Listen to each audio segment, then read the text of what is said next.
Hello and welcome to another replica reviews video. Now today is another instalment of our little how-to guide, and we're going to be doing a field strip and reassembly of the Bruni P4, which is basically just a licensed replica of the Beretta. So, you know, we've got some good feedback from the previous videos, so I'll admit at this point, this is the first time I've ever actually field stripped one of these myself. It's one of those guns, I know the theory, never actually had to put it in practice. So the first thing we're going to do is just make sure the pistol is clear. So as you can see, no rounds in the magazine, or shell should I say, being a blank firer. And we'll just quickly check the chamber.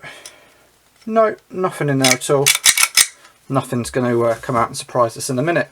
So for anybody that's kind of safety conscious, this gun is now clear. Now the first thing obviously you want to make sure that you do, regardless of safety, is to remove the magazine. Obviously the magazine is going to hinder the slide coming off if you haven't removed it. Now, much like the Glocks, you do have these two little tabs here, one on each side. Now, according to the instruction manual, you just lower these down until you hear that click there. Now, as you can see, they rest in this position on both sides. They're perfectly down, and hopefully you heard the click there. Now, that click is basically a rod in here, just popping out of place. And as I'll demonstrate in a minute, when I take the slide off, it should all come apart with no problems at all. So, remove the slide. Once these tabs are down, you simply pull the slide back, lift it up, and then just assist it forward. And as you can see, it all comes off with very minimal kind of effort. So no need to be too brutal with the gun, you know, just nice and gently. If you're too brutal, you know, you can sometimes cause damage. Now the little rod that I was on about, if I just pull out here, it's basically the follower here, and it's got a spring around the outside. Now, being brand new, this gun is very clean. So for argument's sake, I'll just go through some basics, but as you can see, it's completely spotless. Now, they do include the little DIY tool. It's essentially a barrel cleaner. Now, although this gun doesn't have a barrel per se, it does have somewhere where the shells go in. As you can see there, if I mark that with my finger, that's as far in as the barrel goes. So to the left of my finger is as far in as it will go, as you can see there.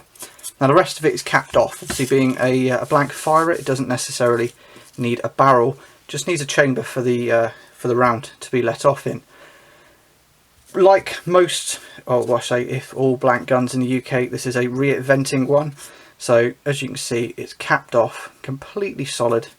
They have left a slight recess on the front here, just so it looks a little bit more realistic. If you're a film or reenactment, that might be a bonus. But to me, it makes no difference. Now, what you want to do with the brush is just get in all the internals, give it a good clean like you would with any other pistol. So, for argument's sake, that pistol is now clean, and we are ready to go into the reassembly process. Okay, so here we are in the kind of ready phase for the reassembly. Now, this is a pretty, it's quite a tricky one to do for me anyway. Obviously, I'm not really proficient enough to be able to do this in like sub 20 seconds or anything ridiculous like that. Now what you will notice, as soon as you pull this rod out, the two tabs pop back up. Now at this point, a lot of people will go, you know, when they're trying to push the rod back in, you know, it's not going to go, it's jammed, you know, I can't get it in. Now it's these two tabs. Now this is very much easier said than done when you're leaning over a camera, but you just pull the tabs down, slide the rod in until you hear a click. And as you can see, hopefully, now the tabs are down. Really simple bit, this next bit, just line everything up, i.e. the barrel and the follower, and just bring the slide up and over like so. Now what you will notice is bringing it forward, it is quite stiff. Now that's because the tabs are down. Now this is the trickiest bit, so what I'm going to do is just quickly pause, going to have a quick play, and we'll cut back in, hopefully ready to do it. Okay, so the final step really is just to pull the slide back ever so slightly. Just line it up to this point really. Push this little tab in and just pull that metal part forward. Now as you can see, that has driven the tabs back up. Now at this point the gun is all ready to go again, so just cycle it through and fire off the action just to make sure everything is seated properly. Now this is one of the trickier ones to do. Pulling that front rod there takes some doing. It's taken me a few attempts. Obviously it's mainly because it's not a gun I'm completely familiar with. If you're used to doing it and you're able to do it yourself, then it's you know, it's easy enough to do. It just takes a little bit of brute force, and unfortunately it does cut your hands up a little bit if you catch on the frame. The frame's quite sharp, so just watch yourself when you're doing that. Other than that, I hope you found this this video helpful, and hopefully in some way kind of useful as well. And hopefully, you know, you've already checked out the tabletop for this, and you know, it might be on your list of guns to get now. So if you want any more information, feel free to pop across to our Facebook page. I'll put a link in the description. Got loads of really interesting bits and pieces on there. I try to fill it up with as much kind of channel information and just sort of general airgun chit chat really.